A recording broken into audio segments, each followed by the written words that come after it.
Awalnya dia mengira bahwa rombongan di belakangnya tersebut adalah teman satu proyeknya. Maka dia pun menunggu rombongan ini mendekat.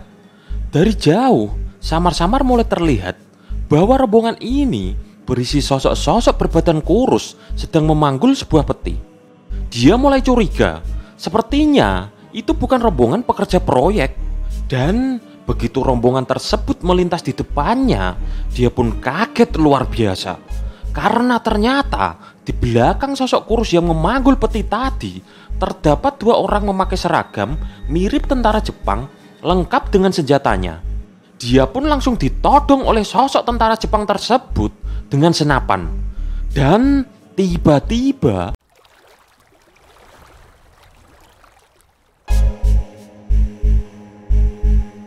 Bukit Soeharto terletak di Samarinda, Kalimantan Timur. Wilayah ini merupakan hutan lindung yang dipenuhi oleh pohon akasia serta pohon-pohon besar lainnya, bos. Keindahan hutan ini sangat luar biasa. Bahkan sempat memukau seorang bangsawan Belanda, yakni Ratu Beatrix, yang menyatakan terkagum-kagum dengan keindahan hutan Bukit Soeharto tersebut, bos. Sepanjang jalan, dia tidak merasa bosan karena banyaknya pohon-pohon akasia yang kokoh dan berjajar rimbun di kanan kiri jalan, bos. Namun, di balik keindahannya, kawasan Bukit Soeharto ini memiliki beberapa kisah kelam, bos.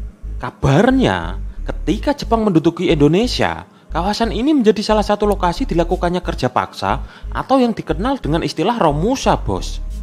Rakyat dipaksa untuk bekerja keras tanpa perlakuan yang layak.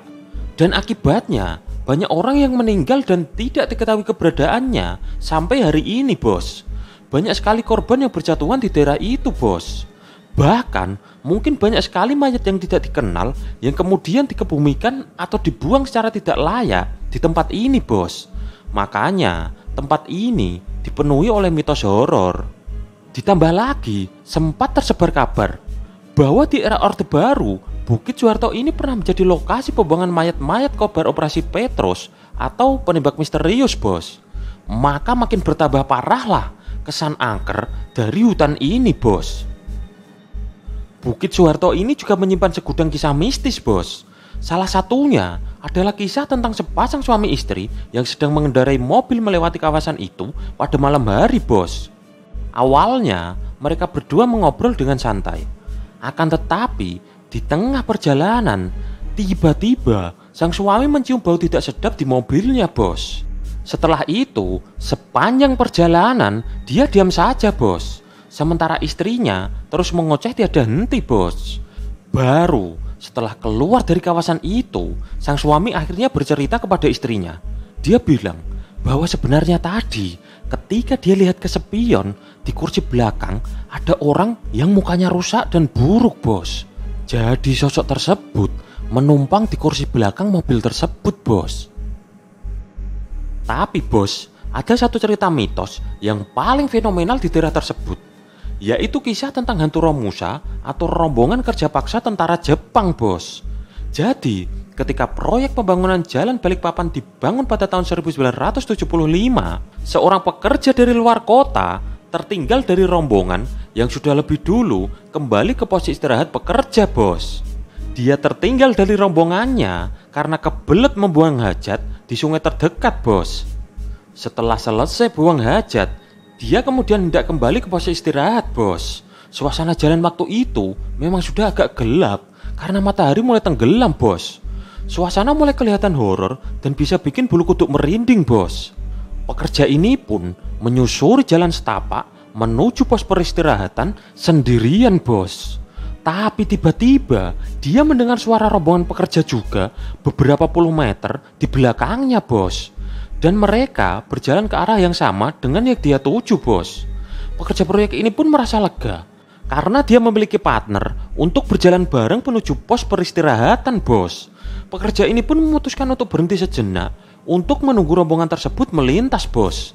Dan sambil menunggu rombongan tersebut melintas, pekerja ini pun menyulut sebatang rokok. Selang beberapa menit, rombongan tersebut pun mulai mendekatinya. Dari kejauhan, mulai terlihat beberapa orang tampak kurus dan memanggul beberapa peti kayu yang terlihat cukup berat, bos. Lama-kelamaan, rombongan ini pun semakin mendekat ke arahnya. Dan akhirnya, sampailah rombongan tersebut di depannya, bos. Dan betapa terkejutnya pekerja tersebut setelah melihat fenomena yang tak wajar tepat di depan matanya, bos.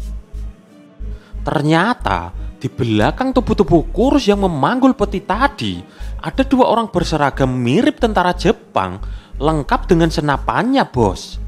Belum sempat pekerja ini tersadar dari keterkejutannya, dan belum sempat juga dia memahami sebenarnya siapa orang-orang ini. Tiba-tiba, tentara-tentara itu menodongkan senjata mereka kepada pekerja proyek ini sambil mengatakan sesuatu dalam bahasa Jepang, bos. Pekerja proyek ini pun kebingungan sekaligus ketakutan, bos. Dia tidak paham dengan perintah dari tentara Jepang tadi. Jadi, dia pun hanya mengangkat tangan, bos. Kemudian, tentara Jepang tersebut memberikan kode kepada pekerja tersebut untuk bergabung dengan rombongan orang-orang kurus yang memanggul peti tadi, bos. Sepanjang perjalanan, sosok-sosok bertubuh kurus tadi diam seribu bahasa. Sang pekerja ini pun makin kebingungan dan ketakutan, bos. Perasaannya itu bercampur aduk tak karuan, bos. Logikanya pun tak dapat mencerna apa sebenarnya yang sedang dia alami saat ini. Dan rombongan ini pun terus berjalan hingga sampailah pada suatu lahan kosong yang agak masuk ke dalam hutan, bos.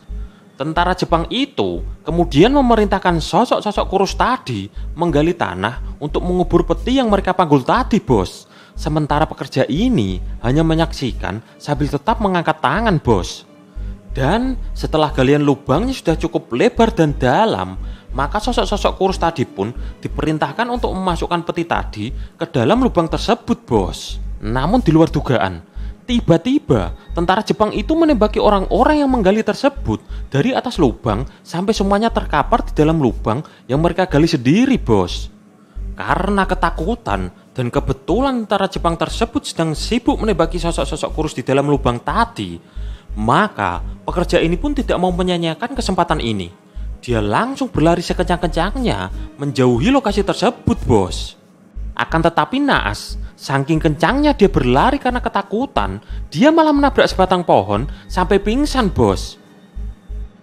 Saat itu, di pos istirahat, teman-temannya sudah gusar karena teman mereka gak kunjung balik, bos. Mereka pun lalu mencari pekerja proyek yang malang ini. Akhirnya, teman-temannya pun berhasil menemukannya walau sedang dalam kondisi pingsan, bos. Sang pekerja ini pun lalu membagikan kisahnya kepada semua pekerja yang ada di pos serta masyarakat sekitar, bos. Dan betapa terkejutnya mereka semua setelah salah satu warga sekitar ada yang menceritakan bahwa sebenarnya kejadian seperti itu sudah sangat wajar terjadi di Bukit Soeharto ini, bos. Pengalaman seperti itu sudah dialami oleh banyak orang yang melintasi Bukit Soeharto pada malam hari, bos. Terutama malam Jumat Kliwon. Jadi, warga sekitar kalau mendengar cerita ada orang yang mengalami kejadian seperti yang dialami oleh pekerja proyek tadi, maka warga sekitar kebanyakan udah gak kaget lagi, bos. Udah biasa itu. Dan seperti itulah salah satu contoh mitos yang berkembang di Bukit Soeharto. Dan kisah mistis ini pun masih diceritakan secara turun-temurun oleh warga sekitar Bukit Soeharto tersebut sampai saat ini, bos.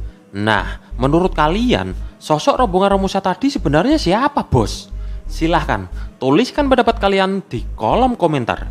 Makasih banget kalian sudah nonton video ini sampai di menit ini, bos. Kalian luar biasa. Dan kalau kalian suka video ini, jangan lupa like, share, dan subscribe agar tidak ketinggalan dengan video-video kami berikutnya, bos. Sampai ketemu lagi di video Ikin Production selanjutnya.